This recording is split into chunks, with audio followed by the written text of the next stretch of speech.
Hello my dear students, in this lecture we are going to see one previous year GATE numerical. This question was asked in GATE 2006 for 1 mark.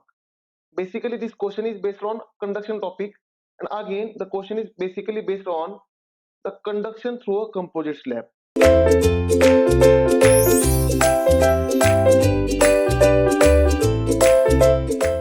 So let us understand the question. The question is, in a composite slab, here they have provided two slabs, therefore it is a composite slab problem. The temperature at the interface, here this is the interface of two slabs. Temperature at the interface between the two materials is equal to average of the temperature at two ends, right? Means this interface temperature is average of T1 and T2. Therefore I can write here this T interface will be equal to T1 plus T2 divided by 2. This is the average, right? Then assuming steady one-dimensional heat conduction. Now, my dear students, here they are mentioning that it is a steady one-dimensional heat conduction, right? My dear students, the meaning of steady means at particular location with respect to time, the temperature will not change. Temperature is not a function of time. Means this T1 will remain constant at any time.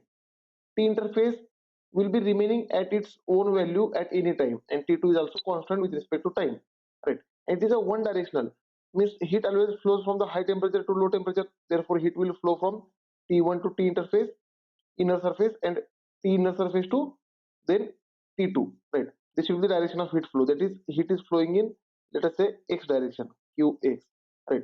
And my dear students, as it is a steady one directional heat flow, whatever may be the heat flowing through first circuit by conduction is same as equal to heat flowing through the second circuit by conduction, right?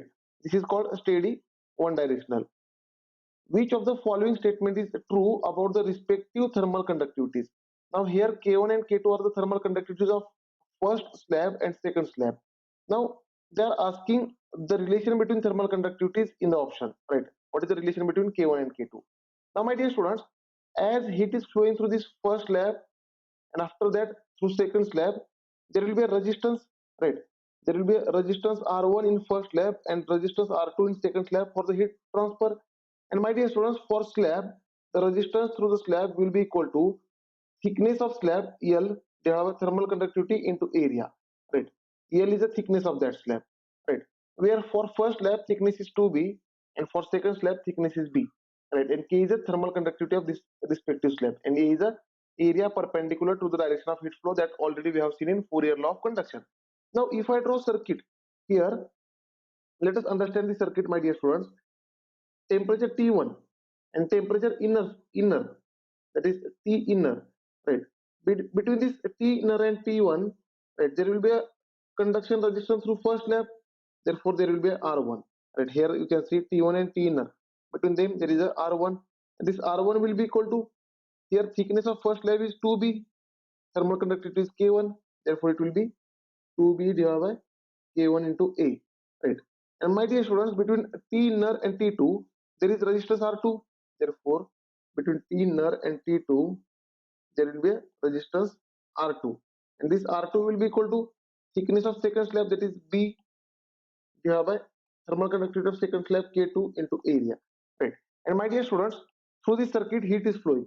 We know that through this circuit heat is flowing at a steady state, right? Therefore my dear students, for steady state condition, the heat transfer is given as change in temperature divided by resistance. And if I write here change in temperature T1 minus T inner, right? If I write T1 minus T inner, then between T1 and T inner the resistance is R1, therefore I have to write here R1. If I write T inner minus T2, then I have to write resistance R2.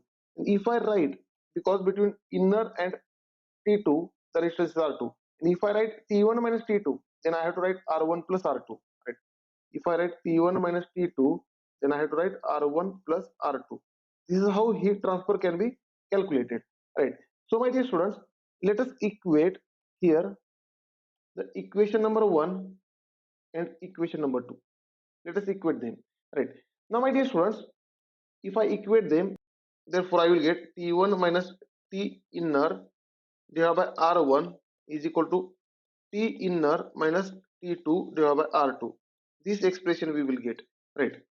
And my dear students, this T interface or T inner is a here geometric mean of T1 and T2. Therefore, my dear students, definitely as it is geometric mean, as Ti is equal to T1 plus T2 divided by 2, right? Therefore, we can say T1 minus Ti is always equal to Ti minus T2, right? This is a simple school level mathematics, right? If you want to cross check, you can put this Ti equal to T1 minus T1 plus T2 divided by 2 over here, and you will find these two will be the same. Let us take a simple example. With the simple example I am explaining why I'm not doing this calculation, because this is school level mathematics. You must know this, right? Let us say if I consider T1 as 8 and T2 as 4, then what is the average of them? The average of them will be 6, right? Therefore 8 minus 6 will be equal to 6 minus 4, we can say, which is nothing but 2. 2 is equal to 2. The similar concept I have explained here. Therefore, my dear students, from here, from the denominator, T1 minus Ti minus T2 will get cancelled. Therefore, we can say, as here numerators are same, the denominators must be same. Therefore, we can say the resistance R1 must be equal to resistance R2, right? So let us equate them. Therefore, if you want to simplify properly, then put Ti equal to T1 plus T2 divided by 2 and simplify this equation. We have R1 and R2. You will find the same result. But here I am explaining the shortcut, right? So my dear students, if I equate R1 is equal to R2, then R1 is nothing but 2B divided by K1A, and R2 is B divided by K2A. Now from both sides, area will get cancelled, BB will get cancelled. Therefore 2 by K1 is equal to 1 upon K2. Therefore, my dear students, 2K2 is equal to K1. This will be the relation. Means K1 is equal to 2K2. So let us observe the options. You will see the option number D will be the correct choice. K1 is equal to twice K2. Thank you, dear students. In next lecture, we will see one more numerical on this topic, which was asked in previous year GATE examination.